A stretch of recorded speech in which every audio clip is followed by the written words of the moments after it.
Shalom Jemaat RJCC Malang.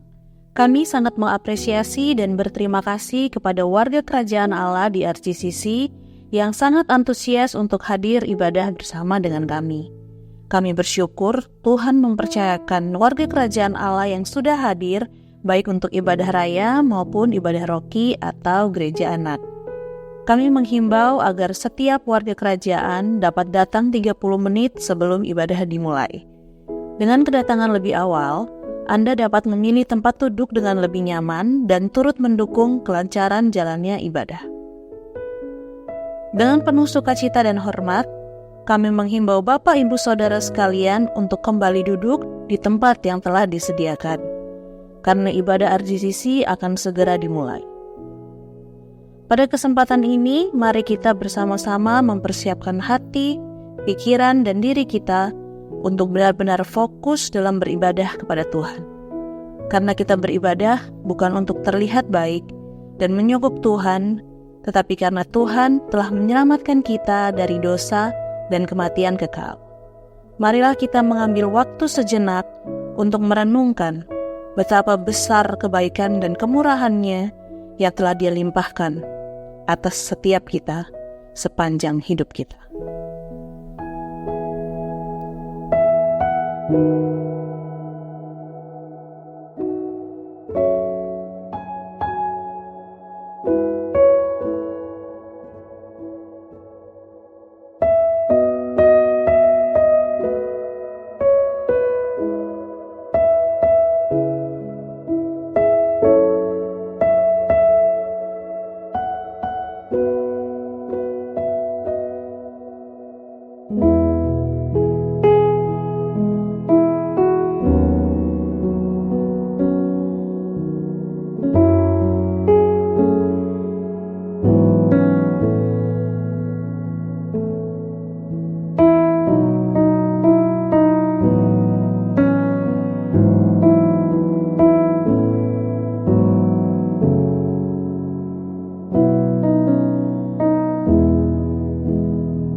Aku percaya kepada Allah, Bapa yang Maha Kuasa, Khalik langit dan bumi, dan kepada Yesus Kristus anaknya yang tunggal, Tuhan kita, yang dikandung dari Roh Kudus, lahir dari anak darah Maria, yang menderita sengsara di bawah pemerintahan Pontius Pilatus, disalibkan, mati dan dikuburkan, turun ke dalam kerajaan maut, pada hari yang ketiga bangkit pula dari antara orang mati, naik ke surga, duduk di sebelah kanan Allah Bapa yang Maha Kuasa. Dan dari sana Ia akan datang untuk menghakimi orang yang hidup dan yang mati. Aku percaya kepada Roh Kudus, gereja yang kudus dan am, persekutuan orang kudus, pengampunan dosa, kebangkitan tubuh, dan hidup yang kekal. Amin. Amin. Shalom RGCC. Sekali lagi shalom RGCC. Shalom. Puji Tuhan. Oke, untuk mengawali ibadah kita pada hari ini, mari kita bangkit berdiri. Kita mau membaca beberapa ayat dari Efesus 3 ayat 18 sampai 21. Kita baca bersama-sama. 1, 2, 3. Aku berdoa supaya kamu bersama-sama dengan segala orang kudus dapat memahami betapa lebarnya dan panjangnya dan tingginya dan dalamnya kasih Kristus, dan dapat mengenal kasih itu sekalipun ia melampaui segala pengetahuan. Aku berdoa supaya kamu dipenuhi di dalam seluruh kepenuhan Allah. Bagi Dialah yang dapat melakukan jauh lebih banyak daripada yang kita pilihkan atau pikirkan, seperti yang ternyata dari kuasa yang bekerja di dalam kita. Bagi Dialah kemuliaan di dalam jemaat dan di dalam Kristus Yesus turun-temurun sampai selama-lamanya. Amin. Silakan duduk kembali Bapak Ibu Saudara. Kita bersyukur Bapak Ibu Saudara bahwa sampai hari ini kita hidup di dalam anugerah Kristus yang tidak ada tandingannya, dan kasih yang besar itulah yang membuat kita hidup sampai hari ini. Kalau dikatakan di ayat 20, bagi Dialah yang dapat melakukan jauh lebih banyak daripada apa yang kita doakan atau pikirkan. Terkadang kita berpikir bahwa berarti kalau aku minta uang sama Tuhan 100 juta nanti dikasih 500 juta atau apapun itu. Kita mungkin dulu sebelum mengenal Injil hanya mengartikan itu sesuai dengan apa yang kita inginkan. Tetapi lebih daripada itu Bapak Ibu Saudara, bahwa Dia jauh lebih banyak melakukan dari apa yang kita inginkan, bahkan kita tahu sekalipun, yaitu Dia memberikan dirinya sendiri untuk menebus dosa kita. Dia menyelamatkan hidup kita dari yang kita orang berdosa, yang kita nggak tahu bahwa ternyata hanya 2 masalah di dunia ini, yaitu dosa dan kematian yang tidak bisa kita selesaikan. Tapi Dia oleh karena kasih-Nya yang panjang, lebar, dalam dan tingginya itu menyelesaikannya buat kita. Sehingga hari ini kita ada di tempat ini untuk beribadah, bukan lagi untuk Tuhan aku sudah beribadah, jadi Tuhan tolong lakukan A, B, dan C buat aku, kita menyogok Tuhan. Tetapi hari ini kita beribadah bukan untuk menyogok Tuhan, tapi karena kita mengucap syukur buat anugerahnya yang luar biasa buat kita. Are you ready RGCC? Ready. Mari kita menyembah Dia.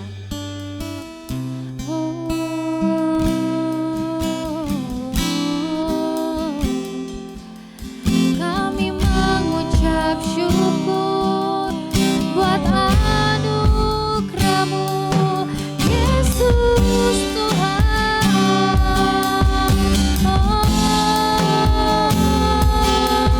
Yesus Tuhan, kemuliaan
bisa kami syukuri yang terjadi dalam hidup kami. Bahkan saat kami tidak mencapai apapun dalam hidup kami, tapi kami tahu ada satu alasan untuk kami bersyukur, yaitu Yesus yang telah memberikan dirinya, yang telah menebus hidup kami. Terima kasih buat satu-satunya alasan untuk kami tetap mengucap syukur. Thank you Jesus. Engkau menyelamatkan kami yang berdosa.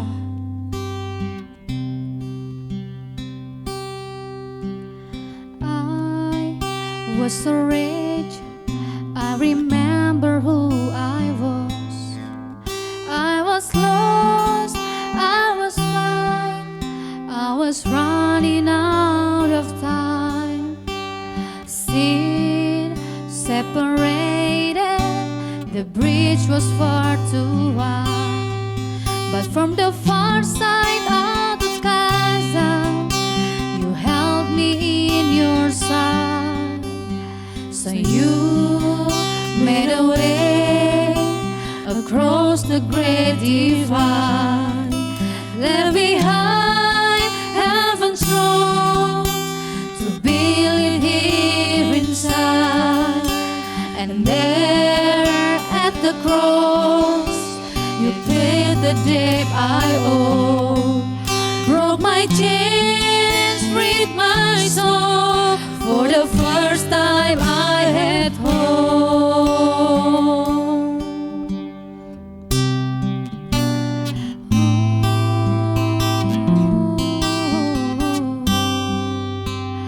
Thank you, Jesus, for the blood applied. Thank you,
Jesus.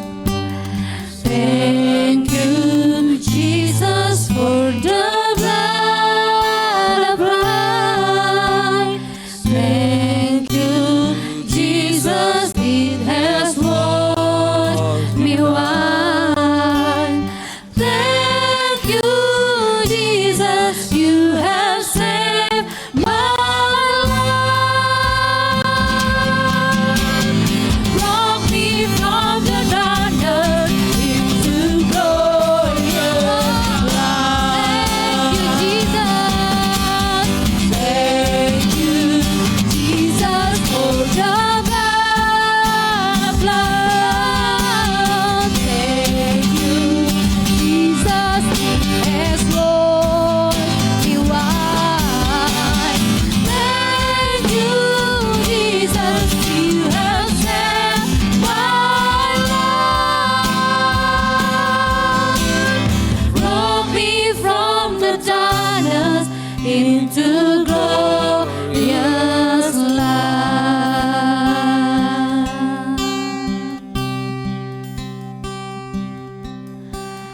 Glory to His name. Glory to His name. There to my heart was the blood of Christ. Glory to His name. Oh, hallelujah. Glory to His name. Thank you Lord, terima kasih buat darah-Mu yang tercurah buat setiap kami. Kami bersyukur sebab hari ini kami dipanggil putra-putri kerajaan-Mu oleh karena darah Kristus yang tercurah di salib. Buat setiap kita yang siap sedia untuk menari, menyanyi buat Tuhan, katakan amin. Sebab hanya bagi Dia kemuliaan. Amin. Amin.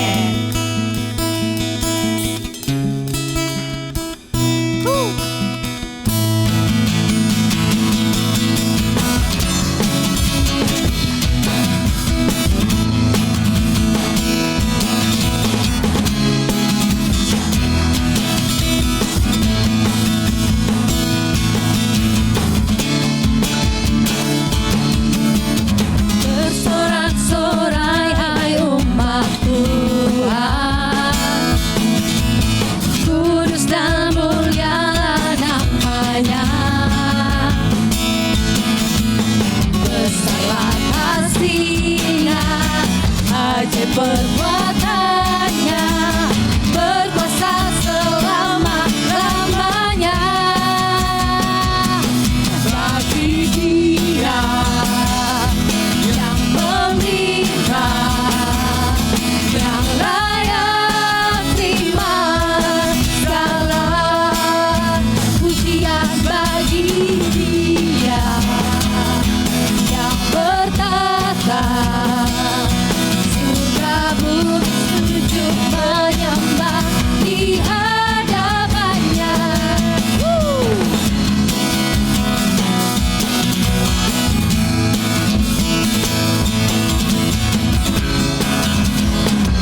yang layak terima segala pujian bagi Dia yang bertata surga bumi sujud menyembah di hadapannya bagi Dia yang memerintah yang layak terima segala pujian bagi Dia yang bertata surga bumi sujud menyembah di hadapannya.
silakan ke sini. Ayo Rafa, gak apa-apa. Ada Amos, ayo.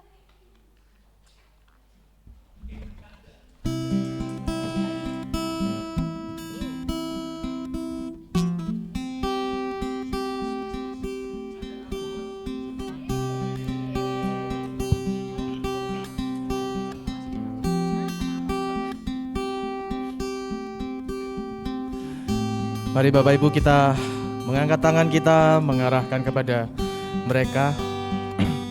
Sekalipun mereka masih kecil, tapi kita semua percaya bahwa mereka juga adalah kaum yang dikuduskan oleh Tuhan. Kami mau berdoa Tuhan untuk gereja anak ini. Ada satu pelayanan utama juga Tuhan Yesus, mereka bukan pelayanan tambahan. Dan kami berdoa untuk mereka semua, bahwa Engkau Allah Roh Kudus juga yang bekerja dalam kehidupan mereka. Kebenaran firman yang mereka dengar kami percaya akan berbuah di dalam kehidupan mereka, dan Roh Kudus berbuah dalam kehidupan mereka, mempersiapkan gereja Tuhan di masa depan. Dan kami percaya Roh Kudus-Mu yang membuat mereka mengerti, mengajarkan mereka dengan bahasa yang mereka mengerti Bapa. Kami berdoa juga untuk guru-guru Rocky yang akan menyampaikan kebenaran firman-Mu. Engkau Tuhan yang membimbing, Roh Kudus yang membimbing juga. Dan biarlah nyata Tuhan ketika kehidupan mereka dipulihkan, kehidupan mereka diubahkan, dan kehidupan mereka Engkau pakai karya-Mu Tuhan dalam kehidupan mereka yang nyata Tuhan Yesus. Dan kami mau melihat itu semua dan memuliakan nama-Mu. Terima kasih Tuhan Yesus, kami berdoa, kami mengutus mereka untuk mereka belajar Injil, kebenaran firman-Mu yang menjadi dasar kehidupan mereka sejak dari semula. Terima kasih, dalam nama Yesus kami mencurahkan berkat ini. Haleluya. Amin. Silakan duduk kembali Bapak Ibu. Shalom RJCC, tiba saatnya kita diberi kesempatan untuk memberi persembahan. Anda dapat memberi dengan cara transfer ke rekening gereja yang telah kami cantumkan, atau dengan scan QR melalui aplikasi-aplikasi yang ada di samping saya. Dan yang ingin menabur melalui cash dapat mengambil amplop persembahan di meja Aser. Dan untuk persembahan persepuluhan, Bapak Ibu Saudara dapat memberi melalui cash ataupun transfer ke rekening gereja dengan mencantumkan P10 spasi kode pribadi. Kita memberi bukan karena ingin diberkati, tapi kita memberi karena kita sudah diberkati. Sebelum memberi, mari kita sama-sama berdoa. Bapa, kami bersyukur atas kasih setia-Mu dalam kehidupan kami sepanjang minggu yang boleh kami lalui. Saat ini kami akan memberikan persembahan. Ajar kami untuk memberi dengan hati yang penuh sukacita dan penuh ucapan syukur. Biarlah apa yang kami berikan dapat mendukung pekerjaan Allah di gereja ini dan juga menopang pelayanan RJCC secara luas. Di dalam nama Bapa dan Anak yaitu Yesus Kristus dan Roh Kudus, kami memberi dengan sukacita. Amin. Selamat memberi dengan penuh sukacita. Kami menyambut Bapa, Ibu, Saudara yang terkasih di dalam Tuhan yang baru pertama kali hadir di ibadah kami. Selamat datang di RJCC, Rock Generation Community Church, yang dimana RJCC memiliki hashtag Home for the Imperfect, rumah bagi orang-orang yang tidak sempurna, yang rindu berubah dan berbuah bersama untuk memuliakan Tuhan, diperlengkapi sebagai pemimpin serta memperluas kerajaan Allah di dalam kasih karunia Bapa melalui Injil Yesus Kristus yang dikerjakan oleh kuasa Roh Kudus. Selamat beribadah dan Tuhan Yesus memberkati.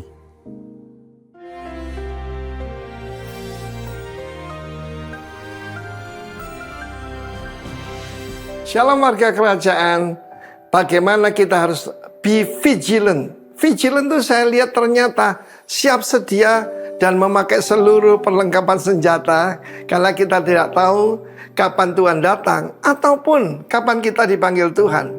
Saudara sebagai hamba Tuhan, saya pernah memakamkan anak usia 5 jam dan seorang nenek usia 102 tahun. Kita tidak tahu kapan kita harus meninggalkan bumi ini.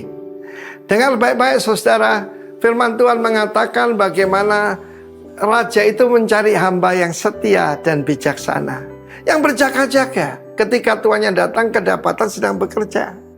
Saya belajar sesuatu dari Tuhan Yesus. Kami punya sebuah tempat istirahat di sebuah desa di Lot Tunduh namanya, ya, di Ubud. Dan kalau Anda pergi ke sana, kolam renangnya selalu bersih, rumputnya selalu tergunting baik, tidak ada yaitu rontokan bunga-bunga ataupun daun kelapa, semuanya bersih. Why? Saya tidak pernah memberitahu penjaga villa di sana kapan saya datang. Tidak pernah tahu dia. Karena itu dia selalu berjaga-jaga. Supaya kedapatan kalau saya datangnya mendadak. Saya suka sidak. Di pelayanan juga. Dan ini saya tiru dari Tuhan Yesus. Karena saudaraku, Tuhan mencari hamba yang baik dan setia, ya. Faithful, ya. Saudaraku yang baik dan setia akan diangkat, akan dipromosikan. Pertama jadi pengawas. Jangan lupa ya. Ada 3 macam harta. Pertama, yaitu bisa dipercaya hartanya orang lain. Kedua, kalau bisa dipercaya naik, yaitu jadi pengawas itu tadi, yaitu hartanya sendiri. Tuhan percayakan. Yang ketiga lebih tinggi, harta yang sesungguhnya. Buat saya harta yang sesungguhnya iman, ya toh, firman, janji Tuhan, dan jiwa-jiwa yang saya di dalam keluarga saya dipercayakan istri saya dan jemaat. Itulah harta yang sesungguhnya, saudaraku. Jadi dipercaya mengawasi miliknya Tuhan. Nah, firman Tuhan menunjukkan bagaimana hamba yang setia ini memberi makan pada hamba-hamba yang lain. Feed my lamb, feed my sheep.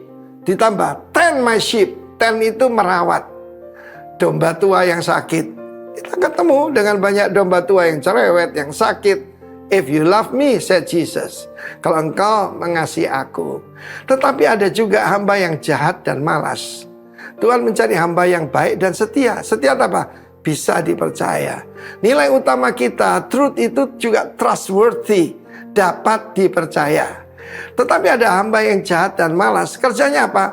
Menyerang hamba-hamba yang lain. Menyedihkan ketika rekaman ini dibuat. Ada yang saling serang, ya. Itu penyalipan tuh idenya Tuhan atau idenya iblis. Dan keluar kata-kata yang tidak patut dari mulut seorang hamba Tuhan. Dari satu sumber tidak mungkin keluar kutuk dan berkat bersama-sama. Itu tidak mungkin. Tetapi saudaraku, mari kita jadi hamba yang baik dan setia itu, yang akan diangkat Tuhan pada waktunya. Kalau dia datang, namanya reward itu belakangan, saudaraku. Kita tidak cari gaji, kita mencari bonusnya Tuhan, kita mencari perkenalan dari Tuhan. Dia mulai memukul dan makan minum ini bersama pemabuk-pemabuk. Orang kalau mabuk itu tidak tahu waktu. Israel is the clock of God. Sebab Tuhan berkata dalam kitab Zakaria, maka Yerusalem akan dijadikan batu, siapa mencoba mengangkatnya akan terluka parah. Sebuah pasu yang isinya memusingkan. Baru beberapa hari yang lalu 142 negara bisa mengakui Palestina. Tetapi yang agak waras masih menentangnya. Tidak mungkin, saudaraku, Gaza pernah diberikan begitu saja dan justru jadikan pusat menyerang. Sudahlah, pemabuk itu tidak ngerti apa yang terjadi di dunia. Look what happened to this world. Look what happened to Israel. Supaya kita tahu. Karena itu tetap siap sedia berjaga-jaga. Seperti nama teman saya itu, siaga waspada. God bless you. Amin. Bapak Ibu, sebelum kita mendengarkan firman, mari kita menyanyikan satu lagu himne. Biarlah melalui lagu ini yang menceritakan narasi kita, narasi besar Alkitab, bahwa kita manusia berdosa yang telah diselamatkan. Manusia berdosa, lalu ada Kristus yang turun ke dalam dunia ini untuk menyelamatkan setiap kita. Dan pada akhirnya kita akan dipulihkan kembali saat kita bertemu dengan Dia. Mari kita pelajari lagu ini. Thank you Lord Jesus.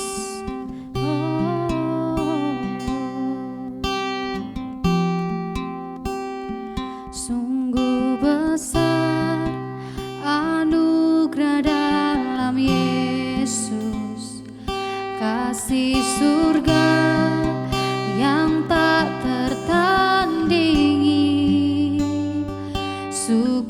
sukacita, kebenaran yang bebaskan, kasih sempurna, damai yang kekal. Harapanku hanyalah pada Yesus, hidupku berpaut padanya. Oh, betapa indah dan mulia bagianku, karena Dia Kristus dalamku. Oh, dalam kelam ku tak pernah sendiri, di pihakku Sang Penyelamat serta dalam kekuranganku sukacita, sebab kuasa-Nya sempurna dalamku. Ku tak takut karena Dia gembalaku, dalam lembah-Nya yang pimpinku. Oh, maut dan sengsara telah dikalahkan, karena Dia Kristus dalamku. Sebab kita tahu bahwa di dalam Dia menanggung seluruh dosa kita, dan Dia Yesus yang memegang hari esok kita.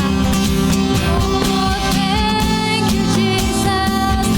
Di dalamnya yang tanggung semua dosaku, Yesus yang pegang hari esokku.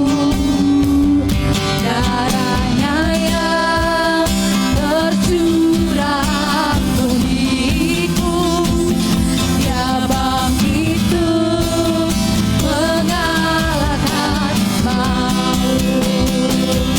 Ku percaya Dia kalahkan dosaku sekarang dan untuk selamanya.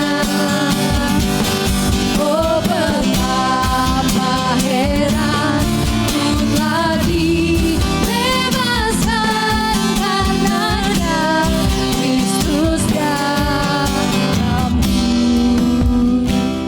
Oh,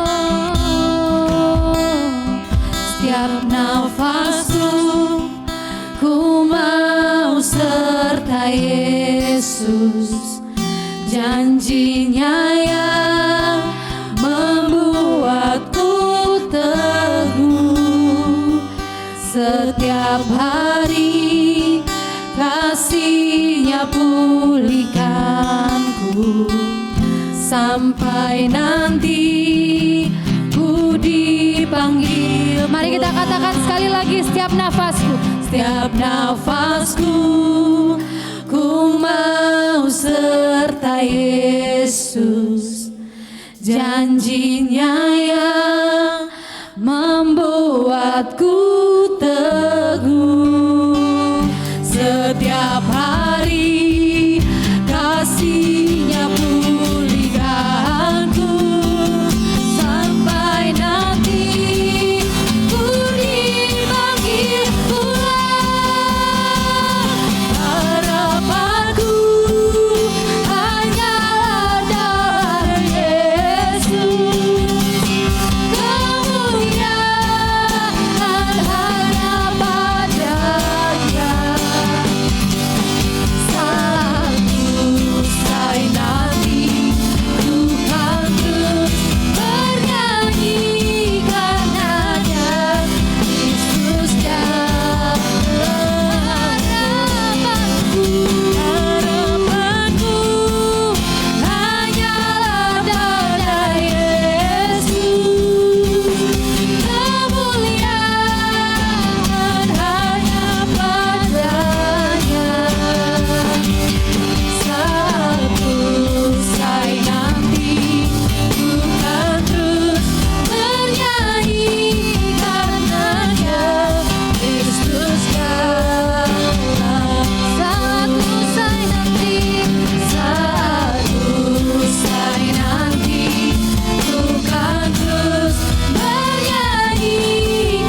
kebaikan Tuhan hari ini.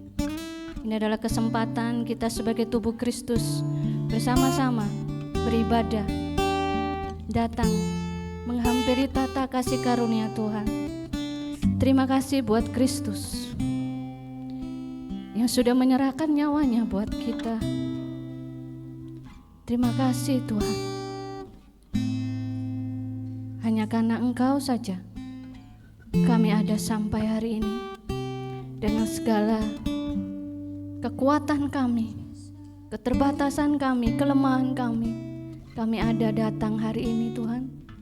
Kami percaya Engkau tidak pernah menolak kami, karena Kristus Bapa melihat kami sempurna. Dan hari ini kami mau mengucap syukur. Kami tahu dunia sudah mengajarkan banyak hal kepada kami. Tolong kami yang lemah ini, supaya kami tetap memilih bahwa kami akan terus memandang kasih karunia-Mu. Kami akan terus melihat Kristus lebih indah dari dunia ini. Biarlah hati kami hari ini Tuhan menjadi tanah yang subur, tanah yang bisa menerima firman-Mu dengan baik, sehingga kami boleh bertumbuh dalam kebenaran-Mu. Kami mengucap syukur buat Roh Kudus yang setia sampai hari ini mendampingi proses pengudusan kami, sehingga kami terus mau diajar, kami mau dididik, dan kami mau terus disempurnakan. Kami mengucap syukur buat hari ini Yesus menguduskan kami oleh darah-Mu, oleh kasih setia-Mu. Kami ada hari ini dan kami akan mendengar firman-Mu. Kami mengucap syukur Bapa buat kesempatan dan anugerah-Mu hari ini. Di dalam nama Yesus yang baik, yang mengasihi kami berdoa dan mengucap syukur. Sama-sama jemaat Tuhan katakan amin.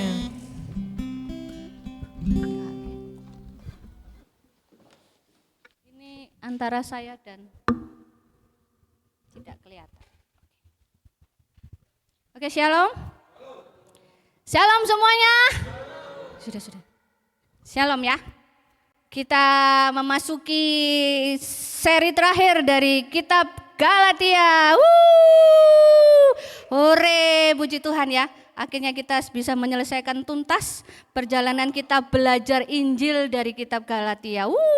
Luar biasa, puji Tuhan. Kita dikasih kesempatan yang luar biasa, kita boleh belajar melihat keindahan Kristus melalui kitab Galatia. Nah, di akhir perjalanan kita ini saya akan menyampaikan dengan tema paradoks kemegahan dan penderitaan. Oke, jadi Galatia pasal 6 ini di ayat 11 saya akan langsung mulai saja. Surat ini ditulis langsung oleh tangan seorang rasul yang bernama Paulus. Huruf-hurufnya katanya ditulis besar, mungkin sepertinya surat itu kalau di zaman sekarang dikasih stabilo, di bold gitu ya, supaya penekanannya itu sangat jelas. Mungkin seperti ini. Yang lain katanya kemarin juga sudah disampaikan oleh Bapak Gembala, pesan-pesan yang lain mungkin kamu sudah lupa, ya kan? Kita setiap minggu, gak usah minggu depan, nanti siang aja bisa lupa apa yang dikhotbahkan, bener gak? Ya kan? Tapi Paulus ngomong, yang lain ya kamu mungkin lupa, tapi yang ini please ingat. Please sungguh-sungguh perhatikan suratku yang terakhir ini penting buat kamu. Pendek suratnya sih, tapi pesannya kuat. Dan bobotnya lumayan luar biasa bagi dagingia kita. Katanya Ovi gitu kemarin, ada bahasa baru dagingia. Dagingia kita katanya Ovi ini ya. Seperti palunya Thor, hari ini kita akan menyelami yang namanya paradoks Injil. Bagaimana kita bisa melihat kemegahan dan penderitaan itu bisa ada. Dan itu cuman ada di dalam salib Kristus. Mari kita belajar, oke? Siapkan hati kita. Pertanyaan yang pasti, oke, saya mulai dulu. Oke, terima kasih. Memilih sumber kemegahan. Nah ini pertanyaan dalam hati kita. Kalau ada judulnya tadi kemegahan dan penderitaan. Pertanyaannya dalam hati kita pasti gini, bagaimana mungkin salib, lambang kehinaan itu, lambang aib seseorang, kegagalan bisa menjadi sumber kemegahanku? Apakah aku mampu, apakah aku mau bermegah di dalam salib seperti yang sering kita nyanyikan? Oke? Tapi ini akan jadi pertanyaan yang akan terus mengalir dalam hati kita selama kita menjadi murid Kristus. Dan Paulus menjawab, tetapi aku sekali-kali tidak mau bermegah selain dalam salib Tuhan kita, Yesus Kristus. Ya kan? Sebab olehnya dunia telah disalibkan bagiku dan aku bagi dunia. Itu Paulus. Paulus telah menetapkan pilihannya bahwa aku tidak akan bermegah di tempat yang lain, di area-area yang lain, aku hanya bermegah pada salib Kristus. Dan bagaimana dengan kita sekarang? Dunia bermegah karena apa? Lewat apa? Prestasi, ya kan? Kita sering ngomong lewat performa kita, posisi kita, status kita. Statusmu apa? Sudah berumah tangga. Langsung ya beda. Sudah menikah, jalannya beda enggak? Jalannya sama tetap ya kan. Namun Paulus bermegah cuma dalam salib. Kok bisa? Coba cek hati kita masing-masing. Mau enggak sih kita jujur bermegah dalam salib? Enggak ada yang mau. Dalam surat terakhirnya ini Paulus benar-benar mau menyatakan keseriusannya bahwa dia memilih salib untuk bermegah. Ya kan? Keseriusannya ini mau ngomong, jangan anggap remeh salib. Kemegahan hatimu harus dimulai dari sana. Kamu boleh bermegah karena kamu sudah punya istri yang cantik. Katakan amin Diki. Amin. Kamu boleh bermegah karena kamu punya perusahaan yang baik. Kamu boleh bermegah di situ, tapi jangan remehkan salib. Kemegahan hatimu harus dimulai dari sana. Kita tidak akan pernah dapat bermegah di dalam salib seperti yang Paulus pilih kalau kita tidak pernah memahami nilainya dulu. Nilai salib itu apa sih? Kalau bahasa berat, doktrin. Kalau ngomong doktrin kan males toh. Jadi nilai salib itu apa? Jangan alergi kalau di sini kita selalu sering ngomongin salib. Ada salib nih loh. Ini enggak pernah dibongkar-bongkar di situ terus ya. Gak ada yang seperti ini. Kok tiap minggu pembahasannya di Komsel, di mana aja bahasanya tentang salib, Injil. Gak bosen tak Bu? Iku yang dibahas. Salib aja. Hidupku ini loh penting Bu Gembala. Nah, hidupku ini loh tolong aku ini perlu di-upgrade. Masalahku ini banyak. Lah yang dikotbahkan cuman salib, Injil. Please lah Bu, please lah Cik, tolong. Saya ini enggak mudeng kalau bahas salib terus. Apa hubungannya sama hidup saya? Masalahnya semakin kita tidak memahami salib, kita tidak akan pernah bisa hidup. Jadi belajarlah. Sesulit-sulitnya apa yang disampaikan di sini, serumit-rumitnya menurut saudara, terima, serap, nikmati. Amin. Komunikasi sama Roh Kudus, kita punya Roh Kudus kok. Jangan sibuk chat WA. Iya kan? Sibuk ngomong sama Roh Kudus, tolong aku Tuhan. Supaya hari ini aku bisa mengalami keindahan-Mu lewat salib-Mu, lewat apa yang disampaikan. Arahkan hati kita. Berhenti sibuk sama yang lain, ya kan? Mungkin saya enggak menghakimi saudara kalau saudara lagi chat WA, mungkin ada yang perlu. Tapi mari kita fokus terlebih dahulu. Amin. Kita salib terus, tapi mulai. Aku mau fokus, aku mau belajar, aku mau meninggalkan semuanya terlebih dulu, aku mau mempersembahkan hatiku menjadi tanah yang subur. Setuju? Amin. Oke, kalau gitu kita langsung. Kok gak bisa? Oke, pokok pesannya 3 saja. Mau 3 aja ya, jangan di-korting. Perjalanan hati menuju kemegahan sejati. Ini pokok pesan Paulus di Galatia yang terakhir ya, Galatia 6. Kemegahan palsu, ayat 12 sampai 13, kemegahan sejati.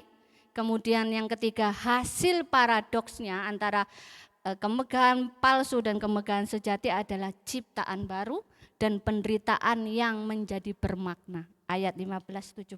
Kita mulai. Ini ya pokok pesannya 3. Oke. Penyakit rohani terbesar kita selalu ingin menjadi pusat cerita. Ayo ngaku rame-rame, kita bertobat rame-rame. Kita ingin selalu Tuhan masuk ke cerita kita. Kita ingin selalu Tuhan masuk ke rencana kita. Bahkan bila perlu paksa Tuhan. ACC Tuhan. Aku mau cewek ini. Aku mau usaha ini. Pokoknya mau ndak mau ya aku minta deadline-nya 3 hari Tuhan. Kalau Tuhan tidak jawab, so sorry, I'm goodbye. Goodbye. Kan? Kita ingin Tuhan selalu meng-ACC kita. Kita berpikir kitalah tokoh utamanya. Supaya apa? Supaya kita yang dapat lampu sorotnya. Mana lampu sorot? Kita yang dapat lampu sorotnya, bukan Tuhan. Paulus mengingatkan bahwa hidup kita ini untuk Tuhan. Seluruh sel darah kita. Amin. Seluruh nadi kita, bahasa puitisnya kita. Itu ngomongin tentang apa? Kita hidup untuk Tuhan.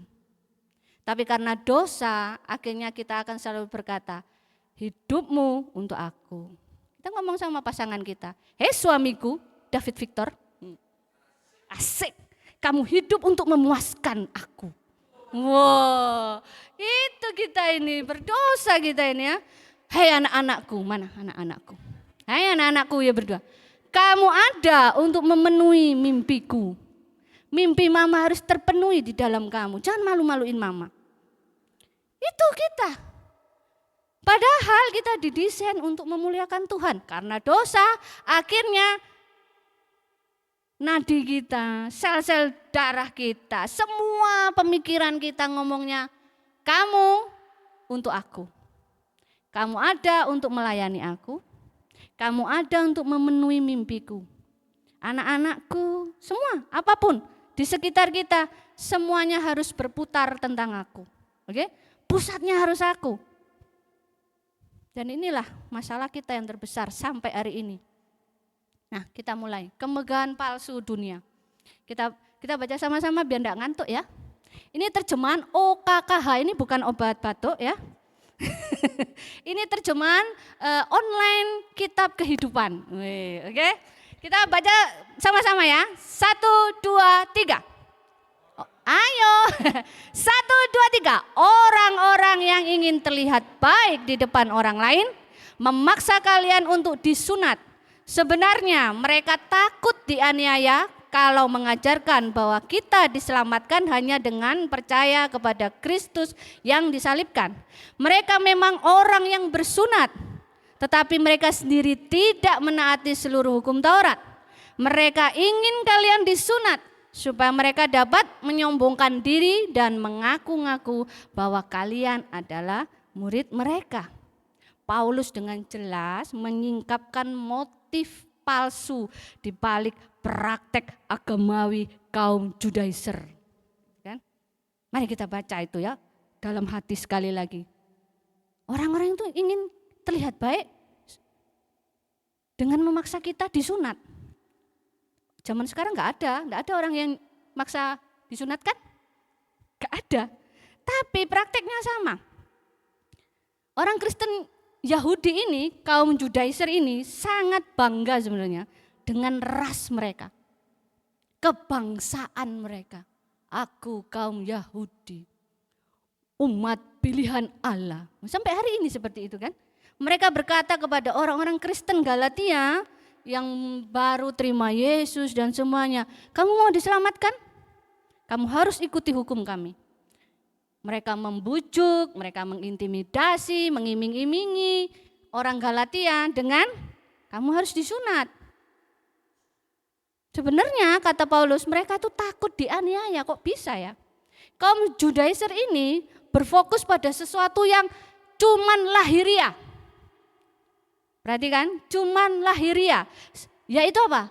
Sunat yang paling ditekankan. Mereka ini saya sebut partai sunat. Enggak, belum ada ya, partai sunat ini. Kisah Rasul 15 ayat 2 kalau bisa ditampilkan, anak saya Benaya, Revival Victor. Oke. Jelas sekali namanya kan. Ya. Juga tertulis di sana dikatakan, bisa ditampilkan? Kalau bisa tampilkan aja. Ya kan? Di situ dengan jelas partai sunat yang ngomong, kamu tidak akan diselamatkan kalau tidak memenuhi hukum Musa.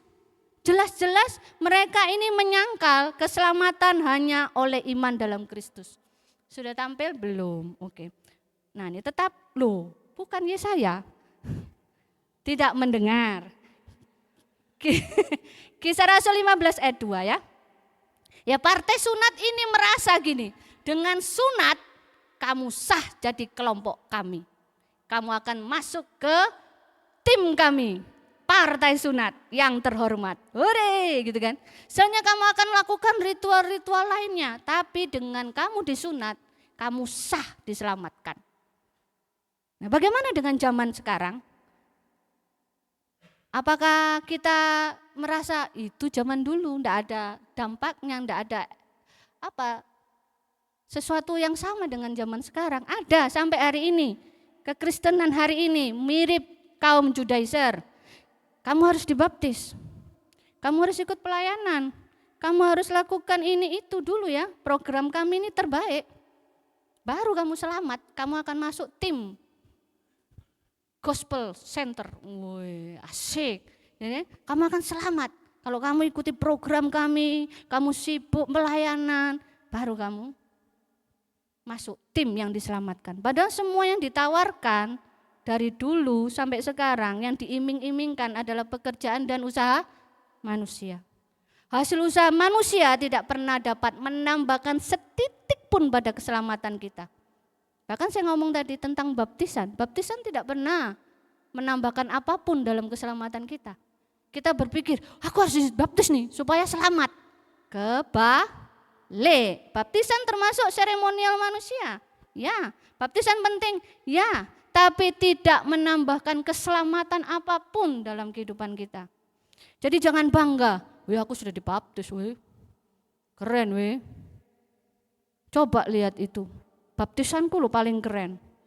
Selam. Lama 5 menit. Gitu kan. Baptisannya itu gak cocok, gak rohani blas baptisannya. Gak selamat orang ini baptis pakai cara itu, gak rohani blas. Mirip enggak kita? Mirip kayak kaum Judaizer. Kita merasa kita paling hebat, baptisan kita paling keren, program kita paling oke, ya kan? Doktrin kita, keren. Nah, saya baca komentari dari John Stott. Baptisan itu penting, seperti sunat juga penting. Yesus sendiri dibaptis. Dan Tuhan juga memberi sunat kepada Abraham. Baptisan adalah tanda keanggotaan perjanjian, seperti halnya sunat. Tetapi baik baptisan maupun sunat, betapapun hebat dan rohaninya, kebenaran yang dilambangkannya, itu kan cuma lambang ya. Keduanya adalah tindakan lahiriah dan jasmani. Dan adalah berlebihan untuk membesar-besarkan hal itu sebagai sarana keselamatan yang sangat diperlukan dan kemudian dibanggakan. Ini yang dilakukan oleh orang kaum partai sunat ini ya. Itu adalah semacam obsesi statistik gereja. Wih, berapa orang yang sudah dibaptis di gerejaku dalam bulan ini? 1000, wow, keren, ya kan? Kita membual tentang itu aja, tapi kita tidak pernah membawa orang kepada salib. Baptisan adalah sarana anugerah Tuhan. Supaya apa? Supaya kita hidup dalam pengudusan. Baptisan itu adalah pernyataan iman bahwa aku siap bertobat setiap hari di dalam Kristus. Masalahnya sekarang mumpung ingat, baptisan sudah turun juga nilainya. Cuman buat syarat nikah. Kenapa mau dibaptis? Mau nikah. Ya, ini mumpung ingat aja, gak ada hubungannya ini. Jadi sebenarnya gereja saat ini pun sama seperti zaman Galatia. Kalau kaum Judaizer ini kan bangganya sama sunat ya. Kalau kita kan gak mungkin. Kamu masuk RGCC, sunat.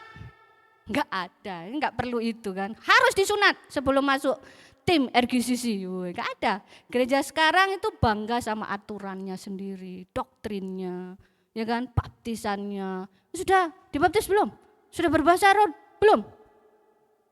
Kalau enggak, kamu bukan tim holy, kamu bukan pasukan sorgawi. Waduh, ya kita dulu begitu, ya kan, sombong kita, mau pelayanan. Baca roh dulu, dibaptis penuh Roh Kudus, baru boleh pelayanan. Lakukan ini itu ritual semuanya, baru kamu tim holy. Apakah baptisan perlu? Perlu. Ya kan? Saya tidak merendahkan sama sekali, jangan salah. Tapi kalau itu jadi dasar keselamatan kita dan kebanggaan kita, kita mirip kaum Judaizer. Oke? kita tidak dapat memegahkan diri dan memegahkan Kristus sekaligus. Dua kerajaan yang berbeda. Kerajaan aku versi kerajaan salib. Motif palsunya dunia ini adalah menghindari penderitaan karena salib. Hanya cari pujian diri. Kalau bahasa doktrinnya itu self glory. Masalah inti kita adalah hati kita menuntut pembagian apa? Kehormatan. Saya kok gak bisa. Opa R.C. Sproul, bener? Sproul, semprul, janganlah ya. Oke, manusia berdosa ingin memuliakan Allah tapi tidak mau kehilangan dirinya. Itulah kita semua. Ini saya sebut tadi namanya virusnya, virus look at me. Ayo kita pelajari virus ini. Sampai hari ini virus itu ada. Bahasa teologisnya yaitu tadi self glory. Kita ini ingin dipuji terus. Kita ingin selalu mendapatkan bagian penghormatan. Aku memang sudah aku yakin aku diselamatkan karena Kristus. Tapi aku sudah lakukan ini itu loh. Aku berhak terima sesuatu, ya kan? Itu bahasa hati kita. Bahasa teologisnya itu ya self glory. Katakan self glory. Ya kan? Kalau bahasa anak gaulnya sekarang look at me. Look at me. Lihat saya. Aku ini loh. Aku punya sesuatu. Aku butuh sesuatu, lihat aku. Ini. Tapi masalahnya kalau saya ngomong tentang virus look at me, orang yang bukan ekstrovert, introvert. Siapa introvert di tempat ini? Angkat tangan. Lu ngaku-ngaku. Ovi ngaku-ngaku. Oci ngaku-ngaku kamu ya. Akan berpikir, wah aku enggak akan kena lah poster suka pamer, enggak pernah. Aku enggak mau terlihat orangnya. Pelayananku aja di balik layar. Gak ada layar loh di sini. Virus ini bukan tentang kepribadian, baik mau kamu stroke, baik kamu orang yang pendiam, yang gak suka pamer, atau kamu orang yang pingin menunjukkan sesuatu. Ini bukan masalah itu, ini masalah postur hati kita. Contoh sederhananya ya, bahkan ini menjangkiti semua orang. Katakan virus ini menjangkiti semua orang. Keturunan Abraham semuanya terjangkiti virus ini. Virusnya sampai hari ini namanya look at me, lihat aku contohnya. Kalau orang yang merasa, aku bukan itu, aku bukan orang-orang yang suka pamer. Loh bisa loh, postur hati kita bisa ngomong, aku bersyukur aku enggak kayak orang itu. Orang itu loh suka pamer. Aku bersyukur, aku enggak kayak hamba Tuhan itu, sok suci wong iku. Aduh. Atau kita akan merasa dalam hati kita ngomong gini, aku enggak akan melakukan kebodohan kayak mereka itu. Aduh. Aku bisa lebih terkendali dari mereka ini. Aduh, orang kok kayak gitu. Kita enggak sok pamer sih, tapi hati kita pamer. Hati kita merasa, oke, cukup tahu. Aku akan atasi masalahku sendiri. Aku enggak butuh kamu, terima gaji. Kita suka kayak gitu loh hati kita. Virus ini berbahaya. Enggak terlihat tapi menjangkiti semuanya. Bahkan masuk ke gereja. Nah kita butuh apa kalau ada virusnya? Kita butuh vaksinnya toh. Kita butuh vaksinnya. Mari kita kasih vaksin hari ini. Vaksinnya adalah kita harus bermegah dalam salib. Inilah kemegahan yang sejati. Kemegahan sejati. Jadi vaksinnya adalah look at the cross. Bukan look at me, look at the cross. Lihat pada salib. Kemegahan salib yang sejati. Bagaimana virus ini bisa dilawan? Lewat salib. Kenapa? Satu, salib menghancurkan kemegahan palsu kita. Tapi kita suka yang palsu. Ya kan? Ia memberitakan kebenaran pahit bahwa kita adalah orang berdosa. yang gagal total. Ngaku saja, hati kita harus sadar itu. Kita ini gagal total. Yang dengan cara apapun tidak dapat menyelamatkan diri kita sendiri. Pakai usaha, disunat, dibaptis, berbahasa roh. Program ini itu diikuti, doa semalam suntuk. Perpuluhan paling besar. Tidak bisa menyelamatkan diri kita sendiri. Kedua, salib menghasilkan kemuliaan ilahi. Salib adalah tempat di mana kasih karunia Allah melakukan semua pekerjaan yang tidak pernah mampu kita lakukan. Inilah kemenangan sempurna Kristus buat kita. Kita harus bermegah. Kenapa sih harus pakai vaksinnya ini? Ya karena ini tadi dua hal ya. Salib menghancurkan kemegahan palsu, salib menghasilkan kemuliaan ilahi. Yang ketiga, kemegahan kita bukan pada apa yang kita beri. Kita ini selalu mikir kekristenan kita sejak bayi owek-owek gitu ya, yang Kristen sejak lahir. Kita akan selalu dikasih masukan, pola berpikir, pola hati kita berpikir bahwa aku harus tampil baik supaya Tuhan sayang sama aku. Tapi kemegahan kita bukan pada apa yang kita beri, melainkan pada apa yang Kristus sudah serahkan. Apa? Nyawanya. Itu virus yang look at me tadi dilawan pakai ini. Kenapa kita harus bermegah pada salib Kristus? Kita maunya suka nyanyi karena lagunya enak. Tanpa kita mengerti kenapa aku harus bermegah dalam salib Kristus. Karena salib menghancurkan kemegahan palsu kita. Dunia suka dengan Yesus yang memberi berkat. Tapi mereka dan kita semua menolak Yesus yang disalibkan. Ingat Petrus? Pak Petrus? Coba Matius 16 ya, ayat 15. Tampilkan aja. Dengan hikmat Roh Kudus, Petrus pernah bangga. Ini ceritanya pasti semua pada tahu ya. Pernah ngomong sama waktu Yesus tanya, menurut kamu Petrus, siapakah aku ini? Petrus jawab dengan apa? Bangga, dengan cepat dia ngomong, engkaulah Mesias, anak Allah yang hidup. Bangga banget Petrus sama gurunya. Keren guruku ini. Ini raja yang dinanti-nantikan, Mesias yang akan menyelamatkan bangsaku. Tapi setelah itu ayat 21 bisa ditampilkan?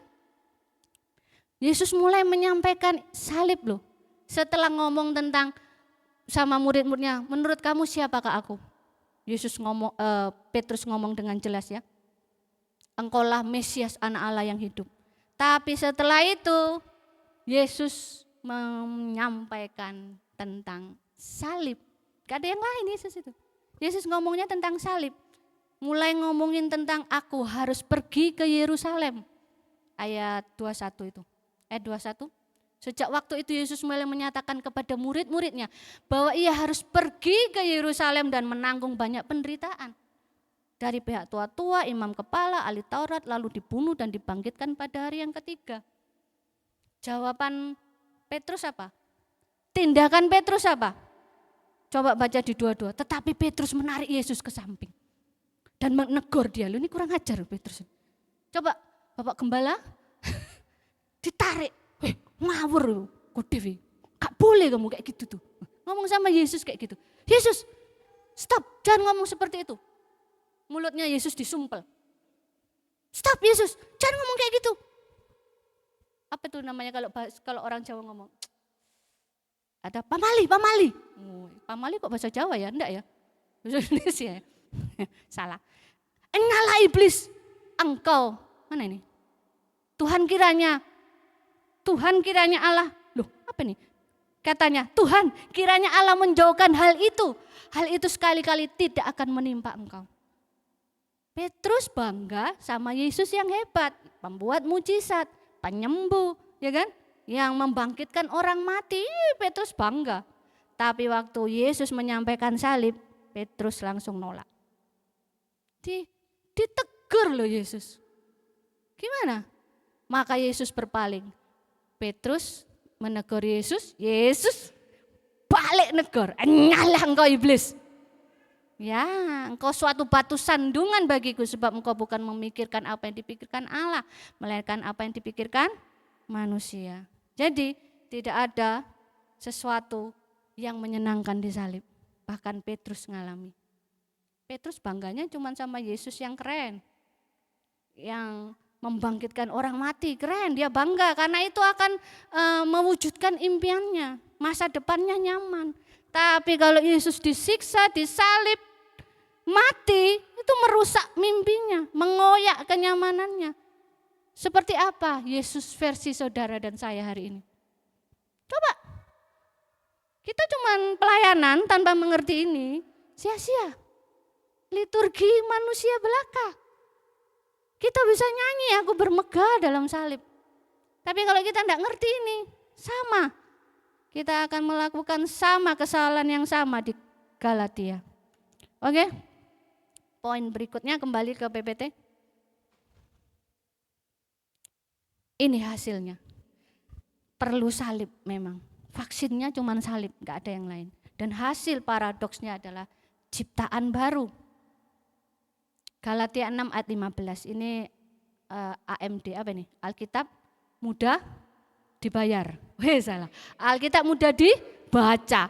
Bukanlah masalah apakah seseorang disunat atau tidak. Tidak ada lagi yang tanya, kamu disunat belum? Kalau belum tidak boleh masuk tim holy. Tidak ada. Yang penting adalah menjadi manusia baru, ciptaan baru yang diciptakan Allah dalam Kristus. Wah.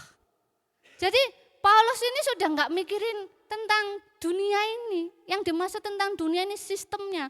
Gak perlu masalah sunat. Dulu Paulus bangga dengan sunatnya.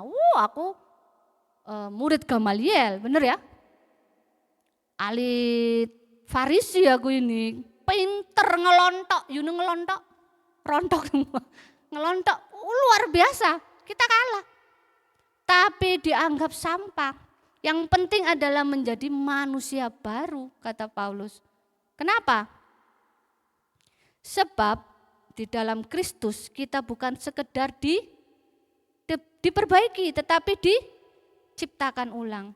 Bukan cuma diperbaiki kayak HP rusak, kalian servis terus jadi bagus lagi. Enggak, jadi baru, diganti baru. Seneng enggak? HP-mu rusak terus datang ke servis centernya, maaf bu, enggak bisa, saya ganti yang baru. Senang enggak? Senang. Tapi dengan ciptaan baru kita enggak suka masalahnya. Saat ini kita berani menerima salib sebagai dasar keseluruhan hidup kita, maka barulah ciptaan baru ini lahir. Jadi waktu kita menerima salib itu, maka hasilnya adalah ciptaan baru. Selama kita tidak bisa merengkuh salib, kemegahanku adalah salib, kita tidak akan pernah lahir kembali. Dicerna ya pelan-pelan. Tanpa salib selamanya kita akan suka hidup dalam kebiasaan manusia lama kita. Memuaskan kepentingan berhala hati kita. Tanpa salib dipastikan tidak ada kelahiran baru. Pakai baptisan, gak ada. Bukan. Lewat salib kita dilahirkan kembali. Ciptaan baru artinya itu tadi ya. Dunia lama dan kemegahannya tidak lagi menarik dan menguasai hati kita. Artinya bukan berarti aku tidak butuh uang lagi, aku tidak akan bekerja, aku akan semedi di rumah. Apa nih, jenggoten, tidak kerja, tidak makan. Bukan itu, dunia lama itu artinya sistemnya. Orang-orang yang menolak salib, itulah dunia lama. Kemegahannya ditinggalkan. Yang menarik hati kita adalah tentang salib Kristus. Oke, yang lama sudah berlalu, yang baru sudah datang. Kemegahan dunia jadi pudar. Hidup baru itu identitas baru, tujuannya diberi yang baru. Kalau dulu tujuan manusia lama adalah memuaskan berhala hati, tujuan baru Tuhan berikan. Kamu hidup untuk aku. Amin. Jadi ini ya, rentetan pesan Paulus yang terakhir. Jadi itu saya kasih gambaran 3 fase keselamatan. Justification katakan, Yang keras dong. Justification. Bukan justifikasi. Siapa yang kayak dulu? Justification. Amin. Terus yang kedua sanctification. Yang ketiga glorification. Ini akan terus kita ingat. Justification, ya kan? Justifikasi saya. Justification, sanctification, glorification. Jadi kita ada di mana sekarang? Ada di mana kita? Sanctification. Katakan sambil mulut seksi, sanctification. Oke, ini loh. Ini gambarnya siapa? Saya. Olahraga, ya kan? Diselamatkan, dibenarkan dulu, baru dikuduskan. Setelah itu kita menerima glorification. Ini belum sempurna nanti waktu Yesus datang kembali. Posisi kita di sini, diperbarui tiap hari, rela dibentuk, pikul salib. Jangan pikul salibnya Yesus, gak mampu. Ya sudah itu, salibmu dewe. Kita semua punya salib masing-masing. Jangan pinjem salib orang. Salibmu dewe ya. Oke? Ini latihan terus lewat apa? Roh Kudus. Jadi di dalam kita iman sejati itu tidak melihat ke dalam diri. Melainkan keluar. Ini kalau nanti bicara di Komsel ya lebih jelasnya. Pembenaran justification ini. Kita langsung. Nah, pembenaran mendahului dan menggerakkan pengudusan. Nah, masalahnya gereja hari ini nyuruh kudus. Kudus, kamu harus kudus. Tanpa dibenarkan terlebih dahulu. Gak mau salib, maunya kudus. Raiso. Sampai tumbuh gigi kita tidak akan pernah kudus tanpa salib. Jadi dibenarkan dulu, datang. Bukan datang ya, Tuhan yang datang sama kita. Kita yang mati dibangkitkan kembali, dilahirbarukan, dibenarkan. Setelah itu, itulah yang mendahului dan menggerakkan pengudusan kita. Jadi kita melakukan segala hal untuk dikuduskan, bukan untuk dibenarkan. Pelan-pelan ya. Kita melakukan doa pagi, baca renungan, menyembah Tuhan, memuji Tuhan. Tuhan ini aku, bantu aku, kuduskan aku. Bukan untuk dibenarkan. Tapi karena kita sudah dibenarkan, maka kita mau dikuduskan. Sanctifikasi, loh ini perubahan dari dalam keluar. Pengudusan adalah perubahan dari, salah. Pengudusan, sanctification adalah karya Roh Kudus di dalam kita.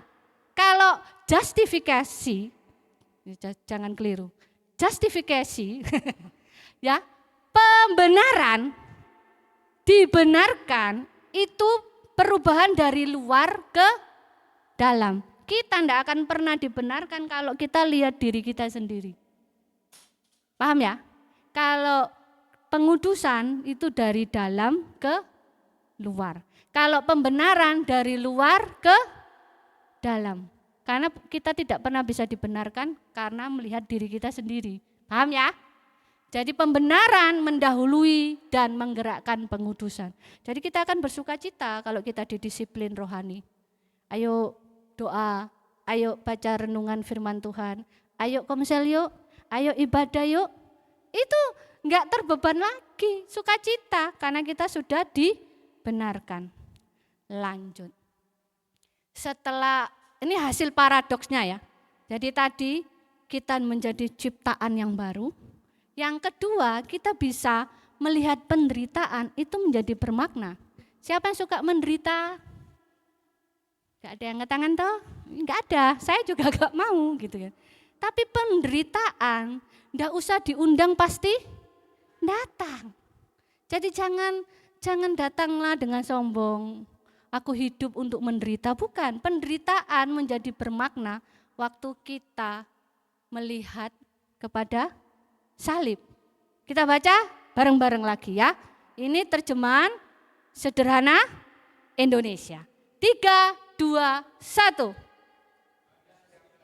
Yang menjalani hidup sebagai ciptaan baru dan yang tidak membanggakan dirinya, kiranya Allah selalu bermurah hati kepadamu dan menjagamu supaya hidup dengan tenang dalam perlindungannya. Karena secara rohani kamu sudah menjadi warga Israel yang baru, yaitu kerajaan Allah. Mulai sekarang saya tidak peduli lagi pada celaan orang yang berkata, kamu tidak melayani Allah sehebat saya. Karena bekas-bekas luka di tubuh saya ini merupakan tanda cap yang membuktikan bahwa saya adalah milik Tuhan Yesus yang melayani Dia. Jadi penderitaan itu bukan untuk dinikmati. Jangan keliru. Seakan-akan kalau ngomongin Injil itu ya orangnya gak boleh menikmati hidup. Loh enggak, Tuhan sayang sama anak-anaknya. Tuhan melimpahi kita dengan berkatnya, amin. Ada yang pernah enggak makan 1 minggu? Gak ada ya? Seminggu berapa kali kita makan? 1 hari aja 3 kali, ya kan? Meskipun mungkin ada yang makannya sop buntut. Ada yang makannya nasi goreng pinggiran. Tapi makan enggak? Makan ya? Gak ada yang enggak makan. Telur ceplok, pakai kecap enak kan? Enak, nanti pulang boleh goreng ya.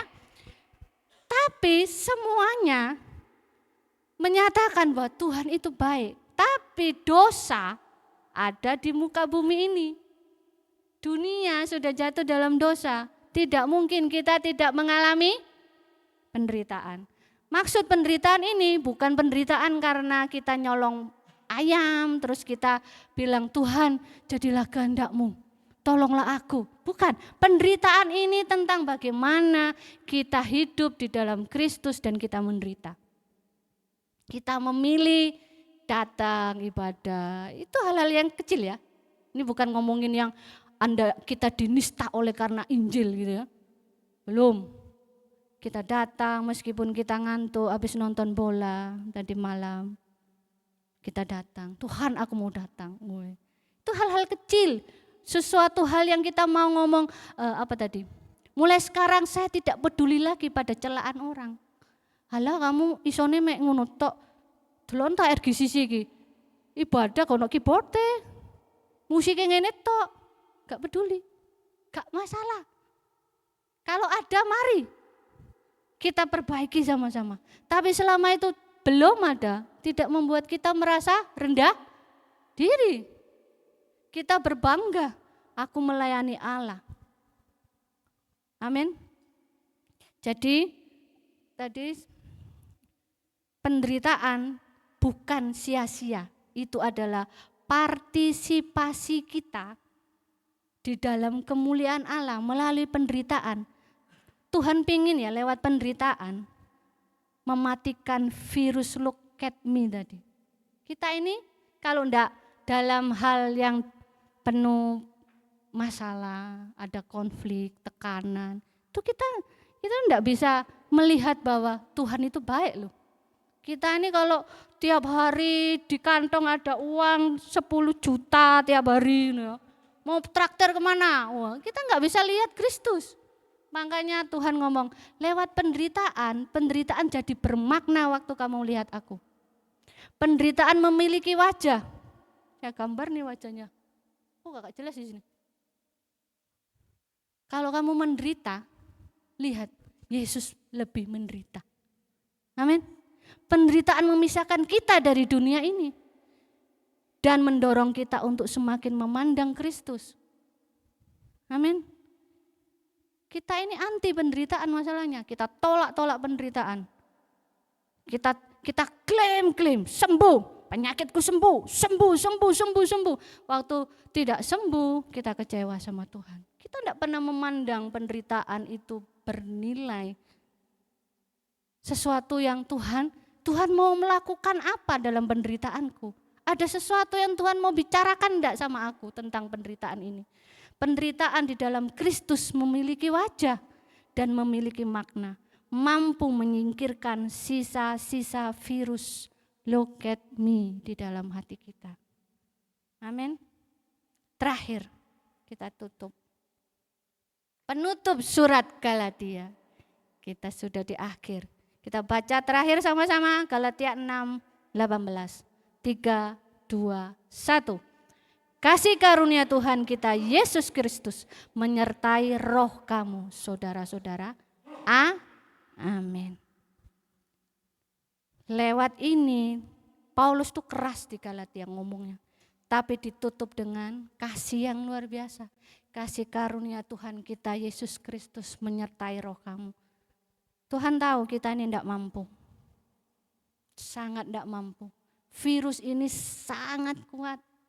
Virus tentang kepentingan diri kita sendiri. Look at me ini sangat menguasai kita. Dan saya mau ngomong bahwa cuman salib satu-satunya jawaban buat hati kita. Tidak ada dalam sejarah atau di alam semesta ini yang mengecilkan kita seperti salib. Kita semua memiliki pandangan yang tinggi tentang diri kita. Oh, aku ini orang penting. Aku ini. Tentang ilmu, tentang kekayaan, semuanya kita merasa kita ini tinggi. Kita ini hebat, terutama dalam pembenaran diri kita sendiri. Kita ini sombong. Kita merasa kita benar waktu kita sudah baca Alkitab. Kita sudah pelayanan di sini. Kita bisa nyanyi di sini. Aku benar. Betapa tingginya kita menilai diri kita sendiri sampai kita datang di tempat yang namanya Kalvari. Di sanalah, di salib itu kita menyusut seperti kita yang sesungguhnya. Mari renungkan. Tidak ada di tempat manapun yang mengecilkan nilai kita seperti salib. Kita akan menyusut persis ke ukuran kita yang sesungguhnya. Dan tidak ada satupun orang yang menyukai. Kita benci penghinaan melihat diri kita sendiri. Seperti Tuhan melihat. Dan memang itu sesungguhnya kita. Tapi kita pilih ilusi. Kita pilih yang palsu. Kita pingin selalu nampak tinggi, nampak hebat, nampak mulia lewat perbuatan-perbuatan kita. Kita nggak mau ngunjungin salib. Kita memilih menjauhi salib. Sampai hari ini, itu penyakit kita. Semua kena virusnya. Gak ada yang merasa, oh aku nggak akan kena virus ini. Hanya salib yang akan menyatakan siapa kita yang sesungguhnya. Siapa kita di dalam Tuhan. Kalau kita memilih menjauhi salib, kita tidak akan pernah mengerti siapa kita yang sesungguhnya. Kita suka bangun kekristenan tanpa salib, yang mengandalkan keselamatan pada perbuatan dan bukan pada Yesus. Kita mungkin sebenarnya tidak keberatan selama tidak pada Yesus yang disalib. Kita tetap akan bisa melayani. Kita akan tetap bisa menyembah Tuhan. Kita akan suka memberi persembahan. Kita akan suka memberi perpuluhan. Asal jangan dengan Yesus yang disalib. Itu ndak nyaman buat dagingku. Aku mau Yesus yang mulia. Yesus yang ditinggikan. Dan mari hari ini lewat pesan Paulus, kasih karunia Tuhan kita Yesus Kristus menyertai rohmu saudara-saudara. Hanya cuman Kristus, hanya kasih karunia-Nya yang memampukan kita sampai hari ini. Saya ajak saudara bangkit berdiri, kita meresponi firman Tuhan.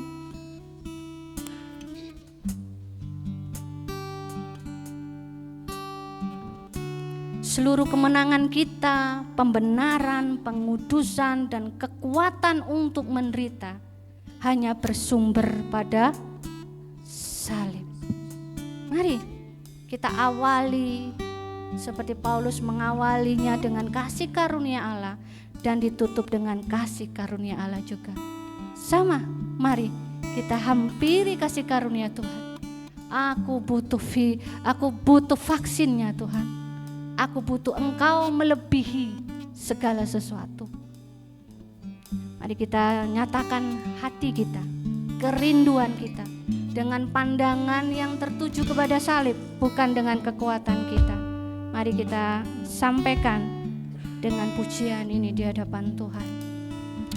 Yesus, terima kasih. Kulihat mulia Bapa-Ku dalam Kristus Yesus. Amin. Semakin ku memandangnya, makin Dia puaskanku. Saat ku kagum indahnya dan lihat kehendaknya, mataku tatap ke surga, mulianya bagianku.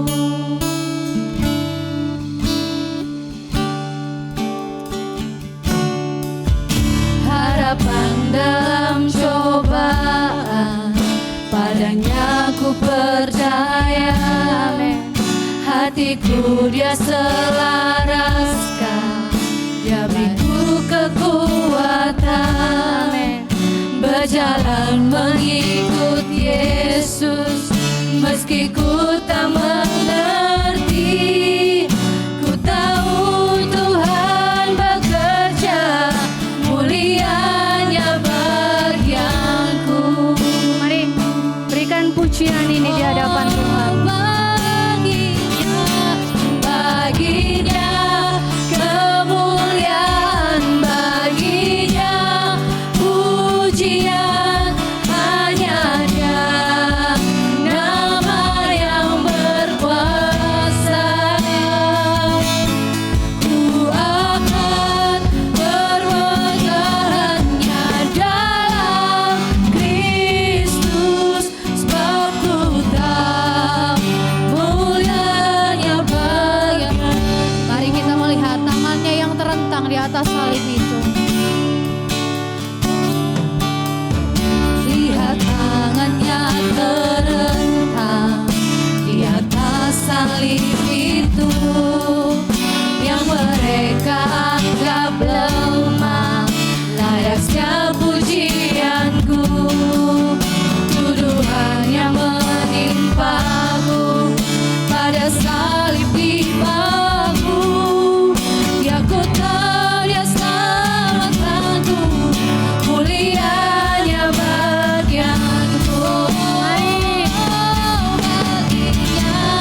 kemuliaan, baginya pujian, hanya Dia, nama yang berkuasa.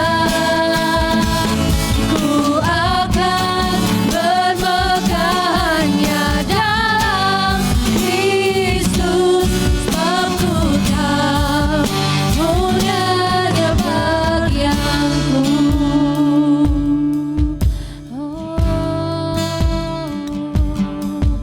Relakah ku jadi tiada agar Kristus nyata, mencari kerajaannya yang jauh lebih mulia, berdiri di hadapannya dengan hamba setianya.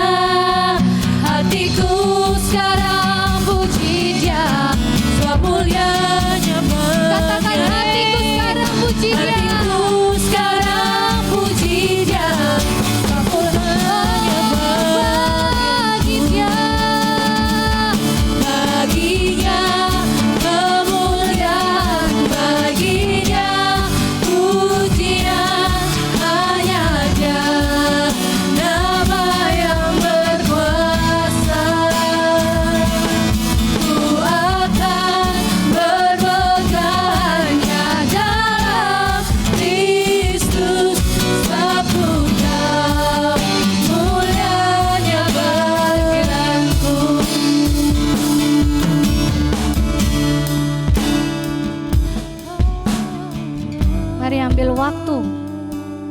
1 menit, 2 menit,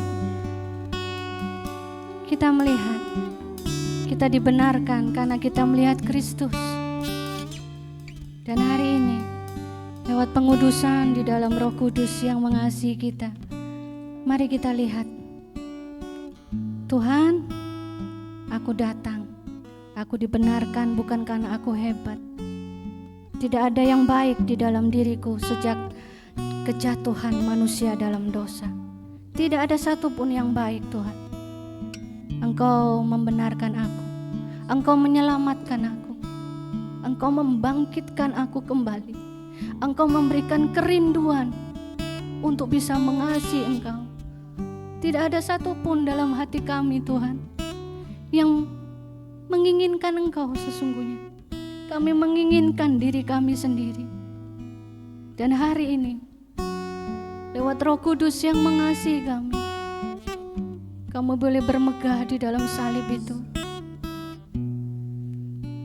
Saat kami melakukan segala sesuatu hari ini, Tuhan, kami mau selalu kami melihat kepada salib-Mu. Kami mau mengakui siapa kami yang sesungguhnya. Tanpa Engkau, kami gembel yang berdosa. Kami orang-orang berdosa yang sebenarnya enggak layak terima apapun selain kematian kekal. Taruh itu, Tuhan, dalam pikiran kami, dalam hati kami, supaya kami tidak pernah mempermainkan salib-Mu. Kami tidak menyia-nyiakan kasih karunia-Mu kepada kami. Engkau begitu mengasihi kami, Engkau serahkan nyawa-Mu buat kami. Engkau rela dipaku, Engkau rela ditelanjangi, Engkau rela difitnah, Engkau rela ditinggalkan oleh siapapun, semuanya meninggalkan Engkau, supaya kami beroleh Engkau sendiri, Tuhan. Terima kasih bahwa lewat salib kami melihat pada diri kami yang sesungguhnya. Tapi bukan cuma sekedar itu, lewat salib kami boleh dibangkitkan, kami boleh dihidupkan kembali, kami mendapatkan diri kami ciptaan yang baru di dalam Engkau, ciptaan yang baru oleh karena Kristus sudah menyerahkan nyawanya buat kami. Taruh itu dalam pemikiran kami dan hati kami, Tuhan, supaya semua hal yang kami lakukan lewat lahiriah kami persembahkan dan kami muliakan hanya untuk nama-Mu saja. Terima kasih buat hari ini. Terima kasih, Yesus. Dan kami mau katakan, kami bisa bermegah di dalam Engkau karena Kristus. Yes, terima kasih. Terima kasih, Yesus. Kami bersyukur. Kami bersyukur. Bagi Dia kemuliaan, baginya pujian, hanya Dia, nama yang berkuasa. Ku akan bermegah hanya dalam Kristus Sang Putra. Mari sama-sama naikkan doa ini kepadamu, pada Tuhan Raja kita. Baginya kemuliaan, baginya pujian, hanya Dia, nama yang berkuasa. Ku akan bermegah hanya dalam Kristus Sang Putra, mulianya bagianku. Sang Putra, mulianya bagianku. Sang Putra, mulianya bagianku.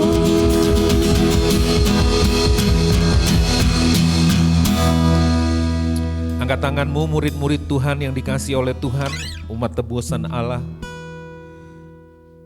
Biarlah kita semuanya bermegah atas salibnya, kan dari sanalah sumber kehidupan kita. Dan dia jamin dengan kebangkitannya, pada hari ketiga dia bangkit. Membuktikan bahwa ya, manusia baru yang sempurna itu akan terjadi di dalam diri kita. Bukan cuma sekedar di dalam diri kita. Seluruh alam jagat raya ini dalam sekejap mata akan dimurnikan kembali, akan dirubah menjadi baru. Kami akan melihat langit yang baru dan bumi yang baru, di mana kerajaan Allah memerintah dengan sempurna, di mana Raja Yesus memerintah atas setiap kami. Tidak ada lagi dosa, tidak ada lagi kekerasan, tidak ada lagi perceraian, tidak ada lagi sakit penyakit, tidak ada perang, tidak ada apapun. Itu yang didambakan oleh seluruh umat manusia. Itulah dambaan hati kami. Peace, damai yang sejati itu. Dan itu sudah engkau kerjakan. Sedang menuju sana. Akhir semua sejarah ini akan ditutup. Bagaimana engkau mempelai pria bertemu dengan mempelai wanitamu, yaitu gereja. Dalam pernikahan kawin anak domba. Di langit bumi yang baru. Kami hidup selamanya bersama dengan engkau. Tidak ada dosa lagi, tidak ada penderitaan lagi. Tidak ada kanker lagi, tidak ada apapun. Semuanya sempurna. Kami bersyukur Tuhan buat meterai janjimu itu dan tidak pernah gagal. Kami terima semua berkat Tuhan ini bukan untuk diri kami sendiri. Kami mau ceritakan itu kepada orang lain, tetangga kami. Kami gak bisa diam, seperti ada api di dalam tulang-tulang kami. Untuk kami memberitakan kabar baik ini kepada setiap tetangga, kepada setiap orang-orang rekan-rekan bisnis kami, sahabat-sahabat kami, orang-orang di kampus, orang-orang di sekolah, teman-teman kami semuanya. Mulut kami tidak bisa diam. Kami mau menceritakan kabar baik ini, kabar gembira ini Tuhan. Tolong urapi kami, tolong bantu kami yang penakut ini, yang malu ini, yang bodoh ini. Tolong kami waktu kami menceritakan Injil kerajaan-Mu, kuasa-Mu dinyatakan, mujizat-Mu dinyatakan. Di dalam nama Bapa, Tuhan Yesus, dan Roh Kudus menyertai kami sampai kesudahan zaman. Kami mengucap syukur, kami terima berkat Tuhan ini. Kami bersukacita atas salib Tuhan. Di dalam nama Tuhan Yesus kami berdoa. Yang percaya bersama-sama katakan amin, amin, amin. Silakan duduk Bapak Ibu Saudara. Tak lupa saya mengingatkan, ntar lagi Natal, Bapak Ibu Saudara bisa ikut berkontribusi dalam pekerjaan Allah, ikut berpartisipasi di dalamnya. Masih dibutuhkan dana untuk itu. Jadi budgetingnya itu 8 juta, ini sederhana ya. Maunya 800 juta tapi ya kita nanti masuk akun Pastor Mamon ya. ya 8 juta aja lah ya. Ya terkumpul baru 1 juta, jadi Bapak bisa ikut terlibat di dalamnya. Oke, itu saja yang akan dilayani oleh Pastor Hatta Alimas. Ini kesempatan untuk saudara menceritakan kabar baik. Dan setelah ini kita akan lanjut kelas Equip. Kelas Equip ini adalah lanjutan dari kelas Exol. Kelas Exol itu adalah kelas doktrinal kita, kelas dasar kita, supaya saudara benar-benar mengetahui iman yang saudara percayai. Dan sekarang kita equip lebih banyak, kita diperlengkapi bagaimana kita diperbaharui setiap hari. Itu salah satunya tadi khotbah tadi, baru sebagian kecil, tetapi di situ nanti kita diajar mengenal berhala hati, mengenal bagaimana proses pembaruan di dalam Injil dan sebagainya. Itu saja, dan teman-teman yang ikut kelas equip nanti segera kumpul. Tuhan Yesus memberkati, selamat hari Minggu. God bless you.